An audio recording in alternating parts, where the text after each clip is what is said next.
L'homme, c'est pas grave. C'est la femme qui doit être propre. La femme vit avec l'homme. On ne peut pas être une femme qui sent bon avec un homme qui sent mauvais. Les mauvaises odeurs masculines dérangent. Les mauvaises odeurs masculines, je dis dérangent. Je reprends encore. Et tu es obligé de dire amen. Les mauvaises odeurs masculines dérangent. On est là dans la paix comme ça, tu vas voir seulement quelqu'un arriver. Une odeur qui annonce la mauvaise éducation. La mauvaise éducation qui émane d'une protection, d'une surprotection de l'un des parents. Et on était au point où on expliquait combien il était important de veiller sur l'éducation des enfants. Parce qu'aujourd'hui, toi et moi, plusieurs tares que nous manifestons aujourd'hui, ont pour origine en réalité l'éducation que nous avons reçue. Personne ne peut parler d'Apocalypse sans parler de Genèse. S'il faut parler de ta vie aujourd'hui à 25 ans, à 30 ans, à 45 ans, il faut absolument parler d'abord de ta jeunesse. Et donc la Genèse, ta Genèse exprime beaucoup de choses, révèle beaucoup de choses. Et voilà pourquoi c'est important que nous, en tant que parents aujourd'hui, vous futurs parents, vous soyez capables de comprendre que l'éducation est essentielle. Un enfant, on ne dort pas seulement avec, on ne nourrit pas seulement, mais on éduque. Que quelqu'un me dise, on éduque. On avait parlé de 4 points ou 5 points, 5 piliers ou 4 d'éducation. C'était combien? Combien de piliers d'éducation? 4 ou 5? Vous avez vos carnets ou pas? C'était 4 ou 5? 4. Bon, le premier pilier c'était la force. Non, non, non, c'était pas ça, c'était pas ça. Vous êtes sûr? Il y avait 4 piliers, vous avez raison. Le premier pilier, c'était la force émotionnelle, sentimentale. Deuxième, force spirituelle. Troisième, force physique. Quatrième, force intellectuelle. Et la fois dernière, on avait parlé un peu de la force physique et on avait présenté ça comme l'amour du travail. L'amour du travail. Pour résumer ce qu'on avait dit la fois dernière, celui qui n'est pas capable de travailler aujourd'hui, c'est parce qu'on n'a pas simplement inculqué l'amour du travail. Celui qui se fatigue pour un rien, c'est simplement parce qu'on a fait, excusez-moi, permettez-moi le terme, c'est un culte de famille, je parle d'éducation, je dois utiliser certains termes assez durs. C'est-à-dire celui qui est fatigué aujourd'hui, au fait, on l'a éduqué dans une éducation de paresse. Il est tout le temps fatigué, il n'arrive pas à travailler. À peine 2 heures de travail, il se plaint. On l'a malheureusement éduqué dans une éducation de paresse. Il y a le deuxième pilier qui est la force spirituelle. Au nom de Jésus, toi qui es parent, récupère ce que tu avais raté, inculque à tes enfants. Je n'ai pas entendu les amens. Un peu d'humilité dans la présence de Dieu, il faut dire amen. Et toi qui es célibataire, apprends aujourd'hui parce que tu vas mieux courir que certains. La force spirituelle. On éduque un enfant dans la force spirituelle dès l'âge d'1 année. Tu commences à lui apprendre ce que c'est le spirituel. Prier avec cet enfant. Non, moi quand je prie, l'enfant dérange. Tu n'as pas compris. Il y a une atmosphère qui se crée autour de sa vie. Voilà pourquoi à l'école du dimanche, nous avons toutes les classes. Parce que même le tout bébé là qui dérange, c'est le problème n'est pas qu'il soit concentré comme toi. Chaque chose a son temps. Mais il y a une atmosphère qui se crée dans sa vie. Apprends à créer une atmosphère divine autour de tes enfants. Pendant ces moments d'éducation spirituelle, on apprend à l'enfant le pardon. On apprend à l'enfant le pardon, comment pardonner et comment recevoir le pardon.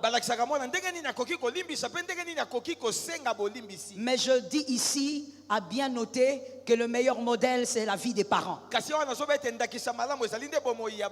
On peut dire quelque chose à un enfant, mais l'enfant va capter ce qu'il voit.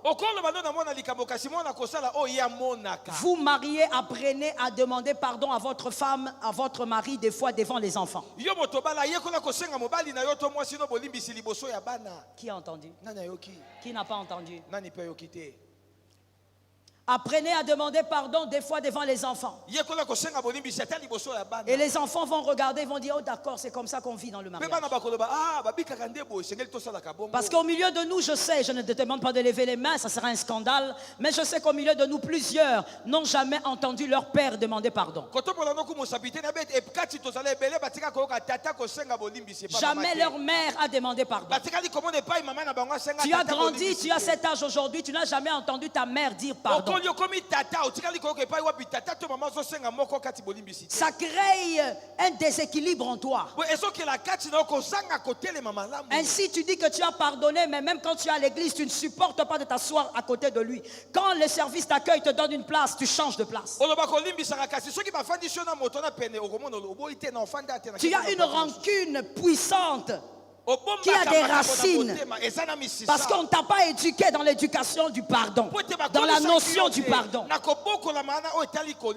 Tu n'as jamais vu ton père venir vers toi te dire pardonne.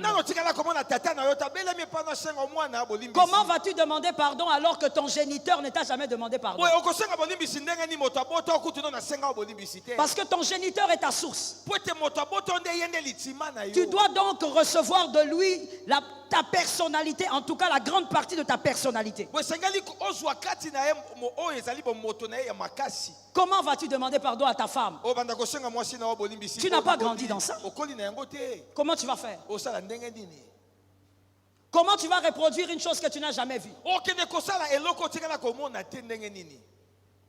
Si je vous dis aujourd'hui l'hippopotame, vous voyez l'hippopotame, non? Oui ou non? Vous avez un problème pour parler? Vous voyez l'hippopotame, oui ou non? Pourquoi vous voyez l'hippopotame?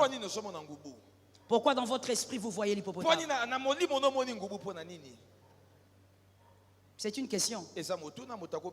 Pourquoi? Pardon? Maman a dit quoi? Merci. Merci beaucoup, maman.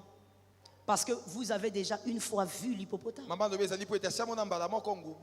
C'est que tu n'as jamais vu, même si on te cite la chose, ton esprit ne va rien voir. Comment vas-tu pardonner à ta femme facilement? Tu n'as pas vu ton père pardonner à ta mère. Il est important que tout petit, quand on est enfant, qu'on apprenne à l'enfant le pardon, mais par des exemples.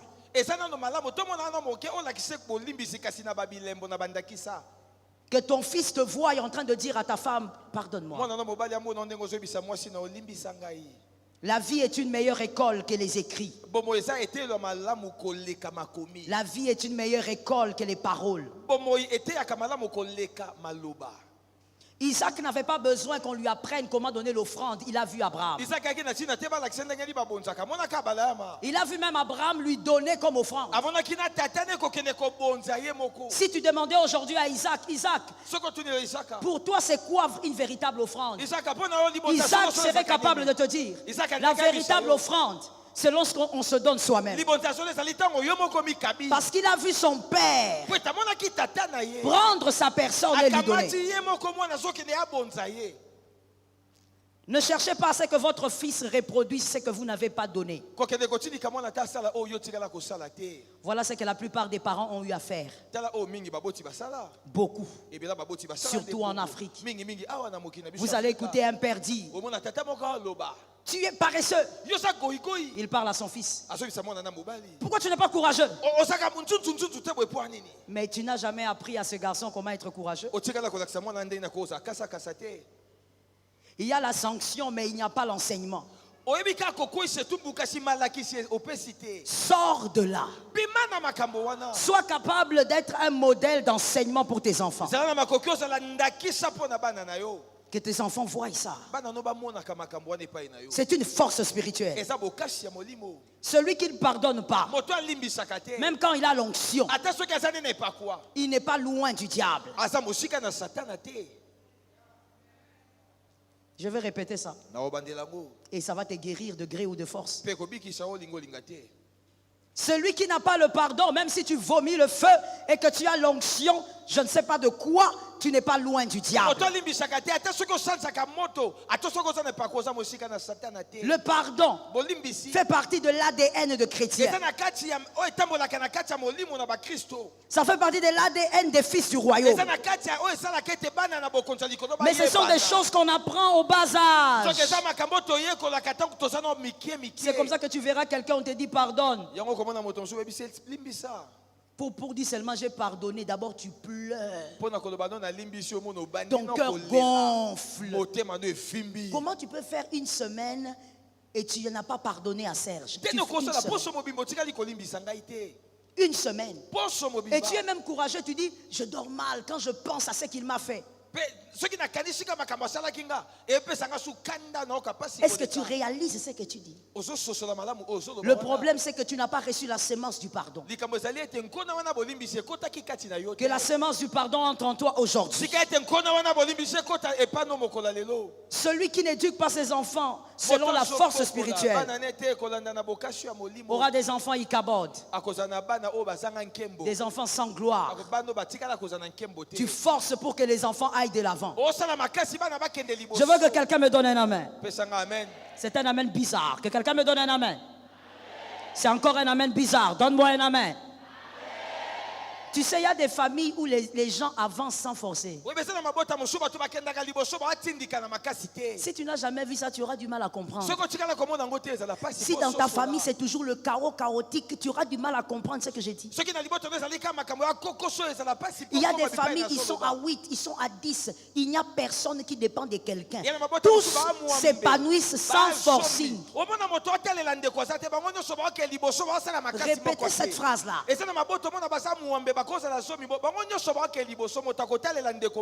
Il n'y a pas quelqu'un qui dit grand frère envoie-moi l'argent. Il n'y a pas quelqu'un qui dit envoie quelque chose pour mes enfants. Ils peuvent s'offrir des cadeaux mais tous s'épanouissent. La force spirituelle crée une atmosphère. Que l'Éternel t'aide à éduquer les enfants selon la force spirituelle. Il y a une atmosphère qui se crée autour des enfants. Il y a un pouvoir qui commence à accompagner les enfants. Ce ne sont pas des enfants qui se battent seulement avec des pactes et des liens. Non. Les cultes familiales a déjà réglé ça. Il y a des choses belles dans la vie. Comme tu pries avec tes enfants et puis l'un d'entre eux commence à prophétiser. Il commence à pas prophétiser. Moi Jésus. Non. Un enfant de moins de 10 ans mais te prophétise avec calme. Il te donne des messages clairs. Oh, que ça tombe dans la maison de quelqu'un. Il y a quelqu'un qui n'a pas entendu. Prends ça, Serge, je te donne ça. Quelle beauté. Est-ce que tu as déjà vécu ça? Ou est-ce que tu soupires à des choses comme ça? Ou pour toi les enfants c'est seulement les empiffrés, les frais scolaires? Tout ça c'est bien, mais ce n'est pas toute l'éducation. Les cultes de famille, ce sont des moments de partage et des moments de délivrance pour les enfants. Éduquer les enfants selon la force spirituelle. Que les enfants sachent qu'il y a un Dieu qui va toujours les secourir. Il y a un Dieu qui va toujours les délivrer. Qu'au-dessus de vous, parents, il y a un Dieu. Au lieu de venir seulement à la maison, regarder, tu as mangé, tu as bu, va dormir. Vous êtes en train d'exposer les enfants, ce sont des Ichabod. Il y a la force intellectuelle. L'amour de la science. L'amour de la connaissance. L'amour des études. L'amour de l'excellence. C'est au bas âge. Même quand tu vois quelqu'un d'adulte, il est habillé avec, il a porté des habits froissés. Un adulte, homme, femme, ça n'a pas commencé là. Ça a commencé depuis qu'il est petit. On l'a éduqué dans la négligence. Quand il avait 9 ans, il pouvait courir avec des habits chiffonnés. On dit c'est pas grave, c'est un petit garçon. Aujourd'hui, il est grand, il se balade avec des habits chiffonnés. Je veux parler. Est-ce que je peux parler? Je pose la question, est-ce que je peux parler? Écoutez, il faut arrêter de croire qu'il n'y a que la femme qui doit être propre dans le mariage. Monsieur, il faut être propre. Monsieur, il faut être propre. On a tellement bourré les oreilles de la femme africaine qu'elle doit être très bien dans le mariage. On a oublié d'éduquer le chef.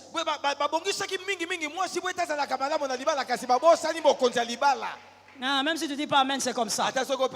On a oublié d'éduquer les chefs. C'est comme ça que toi, tu es encore jeune. Je commence d'abord par les célibataires et puis je viens chez vous les mariés. Tu es encore célibataire, mais regarde comment ta chemise est bizarre. Tu te gênes même pas, au fait. Un grand garçon, mais qui vient même à l'église avec les habits chiffonnés. Il ne faut pas me dire, il n'y avait pas de courant. Mon frère, quand le courant était venu là, il fallait repasser tes deux chemises là, tu mets à côté. Et d'ailleurs, j'ai l'habitude, moi, de dire à mes fils avec qui je viens à la maison, dans un pays compliqué comme le Congo, là où on ne sait pas quand est-ce qu'il peut avoir du courant, quand est-ce qu'il ne peut pas, c'est dans ce genre de pays-là qu'il faut être très prévoyant. Tu es un jeune garçon, mais tes cheveux sont comme les volcans. Toi, on t'a dit que non, c'est pas un problème, tu es un garçon. Ce sont les filles qui se lavent. C'est comme ça qu'à ton âge, là, tu ne sens pas bon. Alors que tu devrais sentir bon. Un homme doit avoir des bonnes odeurs. Regarde comment tu me regardes comme ça. Tu dois avoir des bonnes odeurs. Toi, on t'a éduqué, on t'a dit. Non, non. Toi, tu es garçon. Fais même 4 jours avec le même calbar.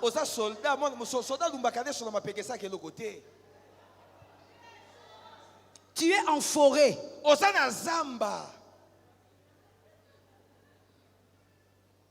Je répète. Tu es en forêt.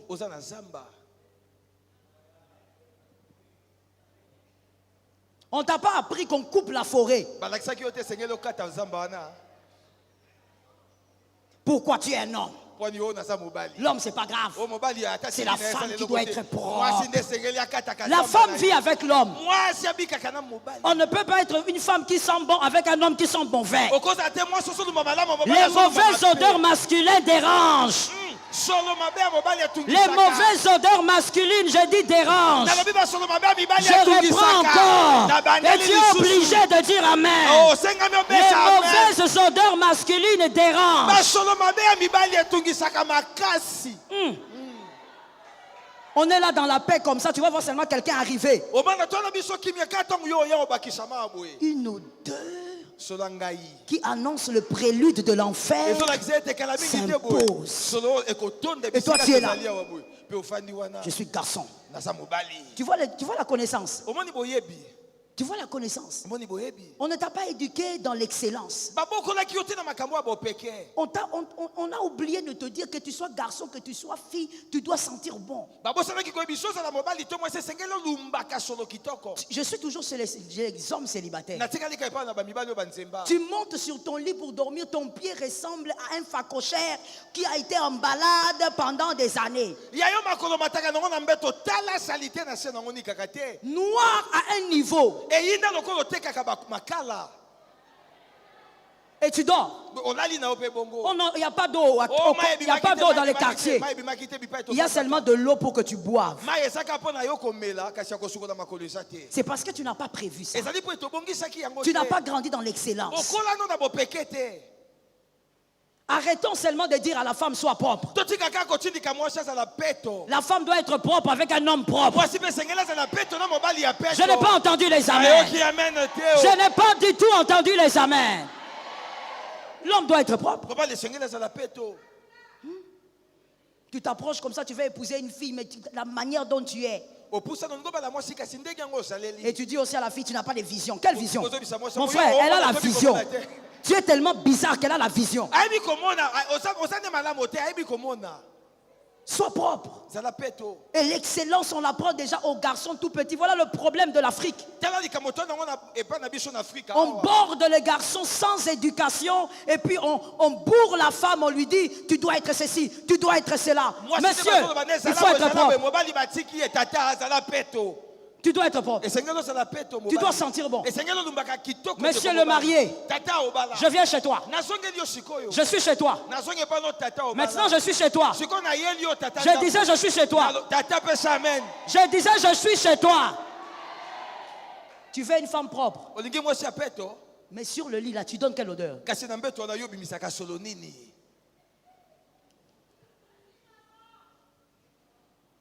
Non, mais ma femme doit être soignée. Toi aussi, sois soigné. Il faudrait pas que quand on te touche comme ça, c'est comme si on a touché la fourrure d'un lion.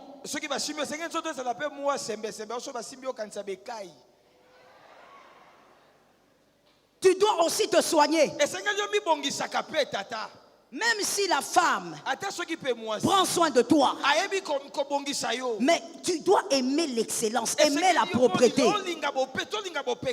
L'amour de la propreté, c'est déjà le début de l'excellence. Est-ce que quelqu'un m'entend?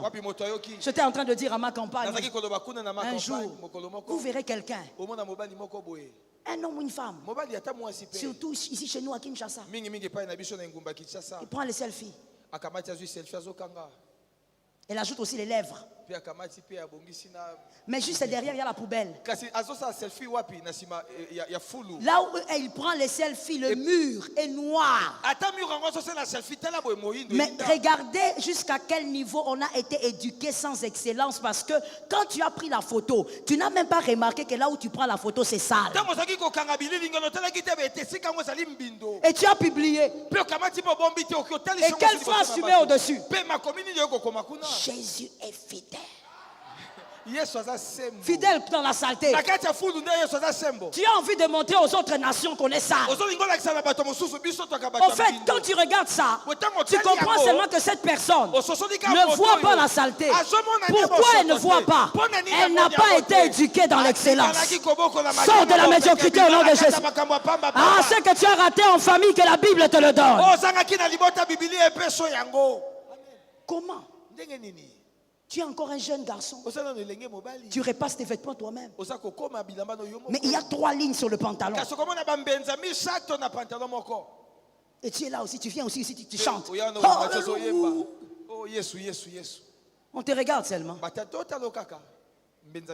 Comment tu repasses ton pantalon 3 lignes? Ça veut dire que tu as commencé à repasser ton pantalon même à l'âge de 20 ans. Quand tu avais 14 ans, 12 ans, ta maman disait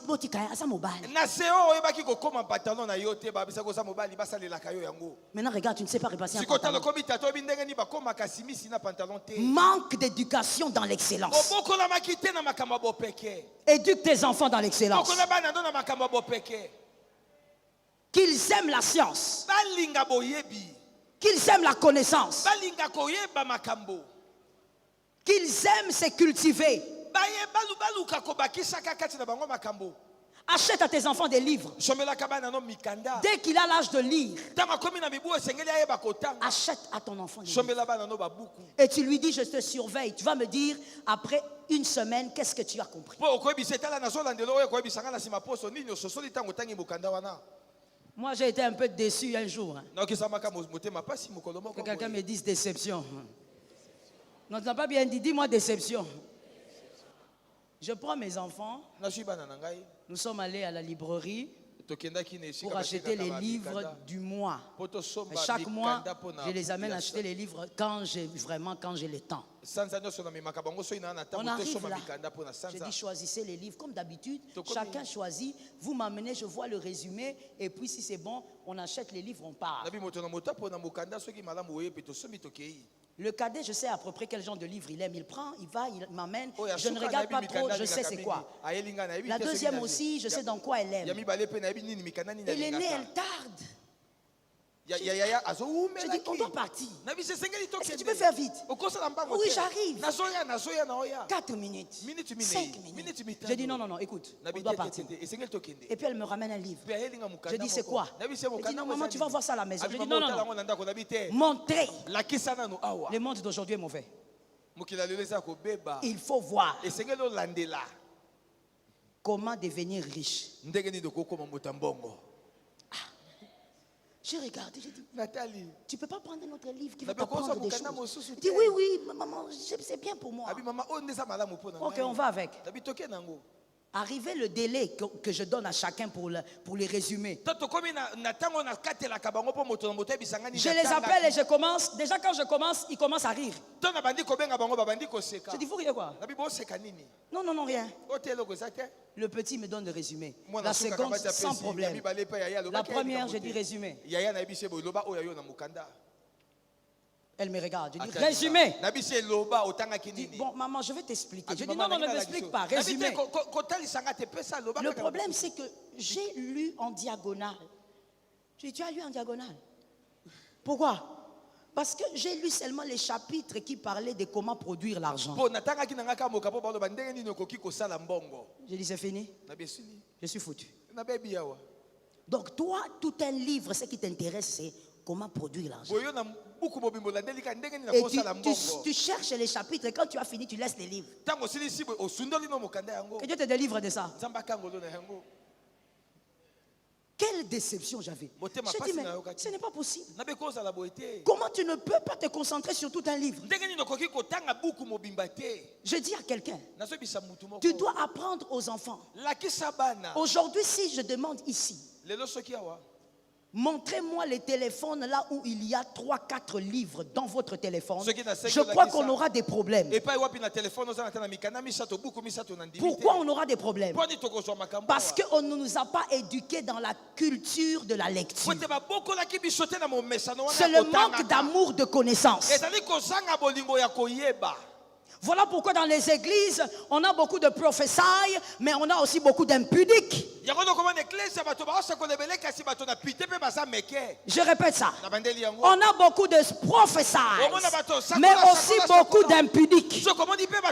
Et des fois, les mêmes prophéties sont des impudiques. Parce que le problème, c'est quoi? On veut s'attacher à ce qui est abstrait. On veut s'attacher à ce qui impressionne. Mais comme on n'a pas la culture de la connaissance, on ne lit pas la Bible. Tu dois aimer la connaissance, mais mon frère, aujourd'hui pour l'aimer à ton âge, tu dois faire des efforts. Mais que tes enfants reçoivent ça dès le bas âge. Ton fils a 7 ans. Il a déjà lu combien de livres? 7 ans, il peut très bien lire. Et même quand il n'arrive pas à lire, tu peux te mettre là et lire avec ton fils. L'amour de la connaissance se communique. Voilà pourquoi tu verras que tu feras des enfants, mais aucun enfant n'a envie d'avoir un doctorat, a l'ambition d'avoir un doctorat, d'être professeur d'université. Non, tous, ils veulent faire la même chose. Quoi?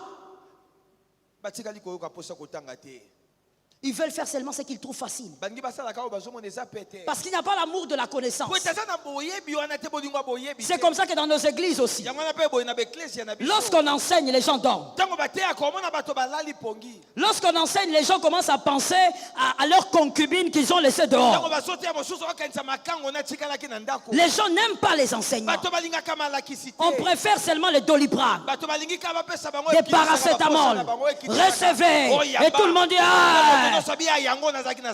Mais les préalables pour recevoir, vous ne voulez pas enseigner. Pourquoi? Parce que la connaissance te fatigue. La connaissance t'ennuie. La connaissance te met hors de toi. On ne t'a pas appris à aimer la science. Comment s'appelle la femme récemment devenue la présidente? C'est qui? La présidente de... J'ai demandé là-bas. C'est qui le nom de cette femme? Et j'aimerais bien que ce soit une femme qui me réponde. Je suis en train de vous prouver quelque chose, maintenant et tout de suite. Parce que quand je parle, il y a quelqu'un qui me regarde, qui dit, oh, est-ce que maman est sûre? Ah, vous n'avez pas entendu. La femme qui a été nommée, disons, présidente, la femme présidente, devenue présidente, la femme élue, c'est qui?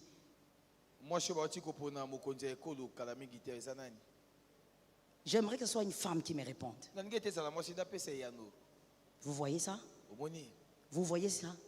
Vous savez pourquoi on ne sait pas? Alors que ça se passe dans le monde. Parce qu'on n'a pas grandi dans la culture de la connaissance. Ça ne nous concerne pas. Quand on a le téléphone, on est dans les téléphones pour regarder les statuts. Qui a posté une nouvelle photo pour liker et pour dire Alléluia, homme de Dieu.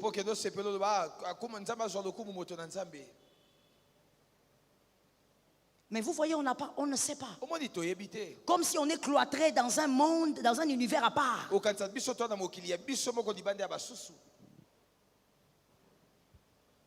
Jusque-là, aucune femme a donné le nom. Est-ce qu'un homme peut me donner le nom?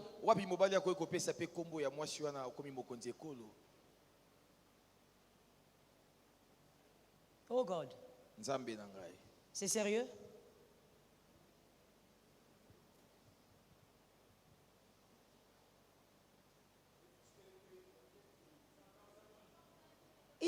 Non, non, mon frère, il ne faut pas parler.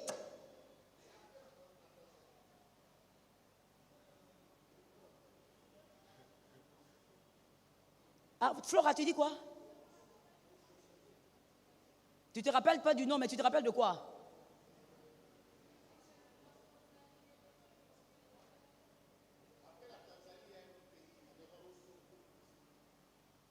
Le pasteur Christian dit au Kosovo. On a dit Kosovo, on a dit Tanzanie. Madame dit, elle se rappelle de l'histoire, mais pas du nom. Écoute. Yoka. Comment tu peux vivre? Et toi, tout ce qui t'intéresse, c'est manger, boire. Et chercher comment est-ce que ta vie va avancer. Sur la terre, il y a deux types de personnes. Ou on va dire deux types d'influenceurs. Il y a premièrement les influenceurs puissants. Et il y a aussi les influenceurs sans pouvoir. Ils n'ont pas de pouvoir. Mais c'est un type d'influenceur. Sur la terre, ce qui donne la puissance, c'est la connaissance. Celui qui a la connaissance devient puissant dans son domaine. C'est comme ça que tu vas constater que toi tu es là, mais on préfère écouter un petit enfant parce que le petit enfant a des informations que toi tu n'as pas.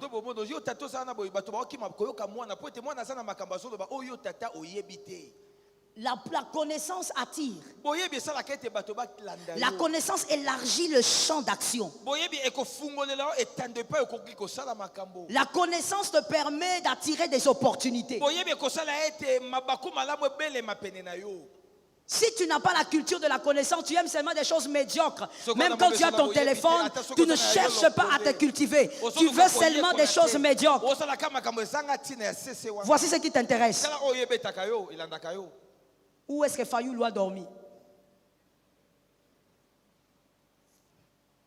Où est-ce que Mouzitou a mangé? C'est bien, c'est ton pays. Mais ça ne se limite pas là. J'ai l'habitude de dire à mon fils Moïse, le monde, ce n'est pas le Congo. Tu dois aimer la connaissance, apprendre, savoir ce qui se passe ailleurs. Je pose une autre question. Simplement pour vous démontrer comment nous sommes tous. Quel est cet animal marin qui a laisse-moi bien réfléchir, qui a 4 cœurs?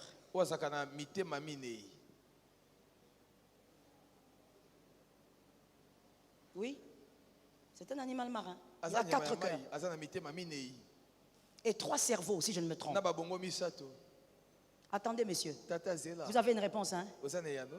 Qui d'autre connaît? J'ai vu seulement mon frère qui est là. Qui d'autre? Parce que dans cette salle, nous sommes nombreux. Plus de 200 personnes. Qui d'autre? Regarde l'âge que tu as. Malgré que tu diminues l'âge, mais tu es vieux. Cet animal a été créé par Dieu, il existe depuis. Mais toi, tu ne peux pas savoir. Parce que toi, qu'est-ce que tu connais? La chèvre pour la manger. Autre chose ne t'intéresse pas. Tout ce qui ne cadre pas avec la bénédiction que je reçois, ça ne t'intéresse pas. C'est quoi, mon frère? La pieuvre. Acclamez pour ce garçon. Non, acclame bien. Tu as aussi un cœur noir. Acclame bien. Tu ne connaissais pas. La pieuvre. La pieuvre.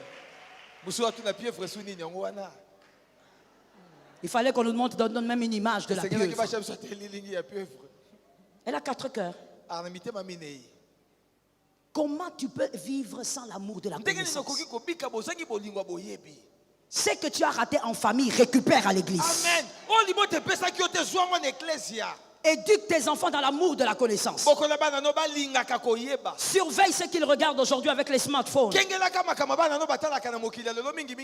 aient le temps pour se documenter. Tu les mets là, tu dis restez là et suivez. Suivez un peu ce documentaire que ça vous cultive. Ce n'est pas l'heure de dessin animé. Il y a quelque chose que... Il y a les revers de la médaille aussi. Hein? Que quelqu'un se mette bien sur sa chaise. Je vais lancer une bombe. Tu t'es bien mis. Tu t'es arrangé. Une fois, ma seconde fille me dit, maman, je dois te parler. J'ai dit, d'accord. Je lui dis, assieds-toi. J'étais en train de travailler ma prêche. Et puis, elle me dit, elle se met. Elle me dit, maman, c'est sérieux. Je dis, oui, je comprends que c'est sérieux. Moi aussi, je fais l'air sérieux. Je dis, il faut avoir l'oreille pour les enfants. L'enfant me jette une bombe. Frère, bombe. Elle me dit, maman, tu sais que je veux que toi et papa vous puissiez vivre longtemps. Elle dit, oui. Elle dit, alors tu dois savoir qu'il faut moins embrasser papa. Parce qu'il y a contamination.